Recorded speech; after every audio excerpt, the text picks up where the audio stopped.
नमस्कार साथियों। फिलहाल मैं मौजूद हूँ नौर के अंदर और नौर के अंदर ही कोनी राजस्थान के अंदर एक मुद्दो फेर सुर्खियां के अंदर है वो चलने लग रही है। राजस्थान सरकार है बा अगर बातचीत करा आपा तो हनुमानगढ़ जिले के अंदर 120 गांव है जका ने नोटिस जारी करने को काम है वो करे जगह में अलग अलग तहसील में अलग अलग गांव है जी भादरा के अंदर 39 गांव है नौर के अंदर 35 गांव है वैसा है। और एक मुद्दो और बताऊं था टीडीएसर के अंदर भी जी लगभग 170 के आसपास घर है जकान मतलब नोटिस है मिल रहे हैं। और वे कल या परसों शायद वन विभाग डीएफओ कन भी जाके आया। तो आज मेरे साथ आगे कैमरे की फ्रेम के अंदर पूरा विधायक नौर सुचित्रा जी आर्य मौजूद है जका किसाना की आवाज हो चाहे कोई जन मुद्दा हो जका मतलब आपकी आवाज ने एक प्रमुखता मतलब प्रखरता हूँ किसी भी मंच हो चाहे वो समाचार पत्र हो या कोई मंच हो भी माध्यम लगातार उठाने को काम है वह करने लग रहे हैं। और आज मैं ये मुद्दे पर आगे विचार जानने आया हूँ मतलब जो कोई सिस्टम चलने लग रहे फिलहाल क्योंकि आबादी क्षेत्र ने लेके वो मुद्दों है। तो आगे विचार के कुछ है वह भी थाने बताऊंगा। नमस्कार मैं सारों पहले तो यह चीज बताओ जी हाँ कि अभी अपने 120 गांव हिस्से हनुमानगढ़ डिस्ट्रिक्ट के अंदर जखन अभी नोटिस भी मिले कि आबादी क्षेत्र है या मतलब कि सरकार के अनुसार वन विभाग के अंदर अभी मतलब राजस्व है वो वन विभाग के अंदर है वो दिखाने लग रहे हैं। मैं आपको ये कहना चाहती हूँ कि रोटी कपड़ा मकान ये गवर्नमेंट का पहले से ही ऐलान है कि हर आदमी को रोटी कपड़ा मकान देना चाहिए।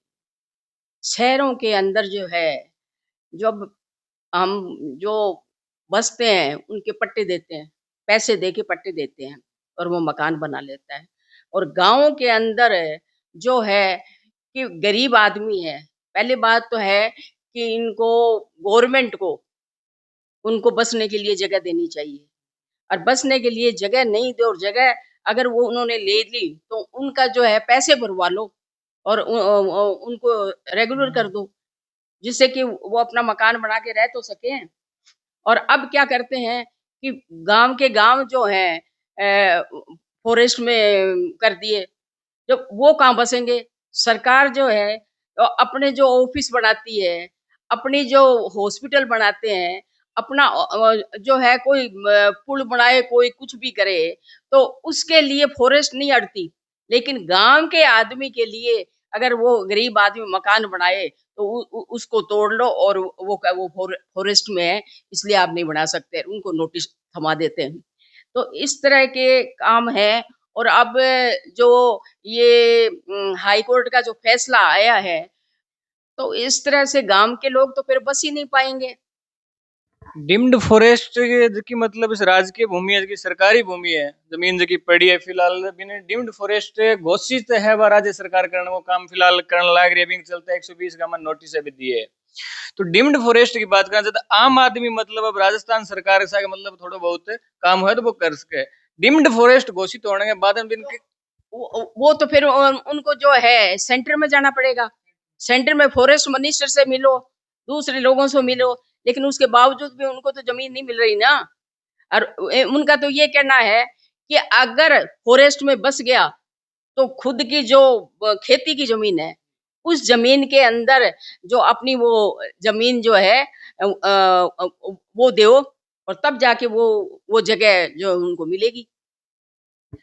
डिम्ड फॉरेस्ट है वह घोषित करने लग रहे हैं फिर से सेंटर तक है वह लड़ाई अपन लड़नी पड़ेगी। और सेंटर की बात करें तो आम आदमी को मतलब शायद ये काम होए तो पूंजीपति ने एक प्रकार बढ़ावा देने को काम करने लग रही। पूंजीपतियों को तो जो है वो फ्री में जमीन देती है, अलॉट करती है गवर्नमेंट। जो आप यहाँ फैक्ट्री बना लो, आप चाहे कुछ भी उद्योग धंधे अपना लो, तो उनके तो कोई वो है नहीं सीमा। और जो गांव के जो लोग हैं उन लोगों के लिए पाबंदियां लगा दी कि आप सेंटर से इजाजत लेके आओ। तो गरीब आदमी जो है रास्ता ही नहीं जानता सेंटर का, तो वो वहां दिल्ली तक कैसे पहुंच जाएगा? अभी बातचीत करें टीडीएस सर के अंदर लगभग 170 के आसपास घरों को नोटिस है वो दिया गया है। और गांव के जो ग्रामीण है वो हनुमानगढ़ डीएफओ कन भी जा गया है। तो बटू एक डीएफओ कन बार मतलब एक असंतुष्टिजनक जो उत्तर है वो मिल रही है कि जगह रेट लगाई है मतलब यूं थी माफी वगैरह जो भी है कर लो। तो उम्मीदों के वापस बैक हो जाएगा। तो क्या लगे था ना घटे प्रशासन भी मतलब देखो मेरे टाइम के अंदर एक मुद्दा आया था, ये फॉरेस्ट का ही था। तो हम सब लोग गए थे, सरपंच ये शिशुपाल जी भी मेरे साथ थे। हम नमो नारायण जी मीणा जी के पास थे, फॉरेस्ट विभाग था। तब उन्होंने कहा कि भाई ये काम तो हो नहीं सकता, ये तो सेंटर का है और सेंटर वाले इसमें इजाजत नहीं देते, जो फॉरेस्ट के अंदर हो गई है, तो इसलिए वो काम हुआ नहीं। हम जो है ना, जो टीडीएस वाले मकान जो है फूटने नहीं देंगे। मतलब एक चीज अगर देखा आप, क्योंकि ये बसावट की गामा की बसावट आजादी के बाद में अगर देखा लगभग 1950-60 के लगभग गामा की बसावट आपने देखने मिले है। टीडीएस है तो बहुत पुराना गांव है, लेकिन आज भी मतलब वो गांव है, लेकिन बिंग की भूमि है पर राजस्व रिकॉर्ड के अंदर मतलब वन विभाग की भूमि है वो दिखाने लग रहे हैं। तो कटे न कटे मतलब आबादी क्षेत्र के अंदर विस्तार की जरूरत अब है। आबादी उसके अंदर तो विस्तार की तो जरूरत है। अब जो गरीब आदमी है, उन्होंने झुग्गी झोपड़ी जो क्या फॉरेस्ट में बना ली, तो या तो गवर्नमेंट जो है जमीन दे उनको बसने के लिए, और ये उनका मौलिक अधिकार है। भाई उनको मकान के लिए गवर्नमेंट गारंटी लेना का हम जो गरीबों को बसाएंगे और ये जमीन देंगे, वो आरक्षित करके दे दे इतनी सी जमीन। तो और उसका जो है, जो भी मिनिमम जो है चार्ज ले ले, और वो आराम से बस बस सकते हैं वहां। तो नौर गज का मतलब लगभग 35 गांव में है वह नोटिस है वह जारी किए है। तो आन लेके के कुछ कहना चाहूंगा कि कुंभाराम जी आ रहे हैं 25 पर चल गए थे भी लड़ाई लड़ने को काम करोगा कि लोगों ने फिर मतलब बाहर निकालोगा इंजन झाड़ू। 35 गांवों को हम टूटने नहीं देंगे। मेरे टाइम के अंदर है, इन्होंने एक तो राय सिंहपुरा दलपतपुरा और एक सोंदड़ी के अंदर नोटिस दिए थे। तो उस टाइम तो मैं एमएलए थी, हमने जो है वो मकान नहीं टूटने दिए। और अब भी मैं कहती हूँ ये 35 गांवों को जो नोटिस मिले हैं, इनको हम नहीं टूटने चाहिए, कितना ही संघर्ष करना पड़े, लोगों को वो जगह दिलाएंगे।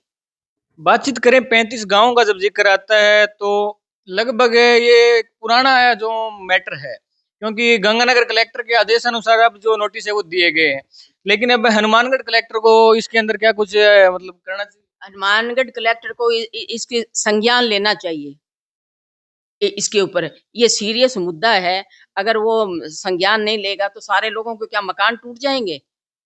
तो वो तो कलेक्टर को देखना चाहिए, उसकी जिम्मेवारी है। कहीं ना कहीं हनुमानगढ़ कलेक्टर को भी इनका भौतिक सत्यापन है वो करना चाहिए। बिल्कुल करना चाहिए। तो साथियों ये थे अपने साथ सुचित्रा जी आर्य पूर्व विधायक नौर, और 35 गांव जी की लड़ाई है वह लड़ने को काम है वह करने लग रहे हैं, और आश्वासन है कि आ लड़ाई में लड़ांगा और एक भी गांव ने जी आर्थिक क्षति कह दो या फिर मतलब गांव ने है बैठे को बैठे रखने को काम है वो करांगे, कि वो भी घर है वो कोने फूटन दिया मकान है बंचाने की जी प्रायोरिटी है वह हमारी रहेगी। फिर मिला एक नई जानकारी सके। जय जवान जय किसान और जय किसानी।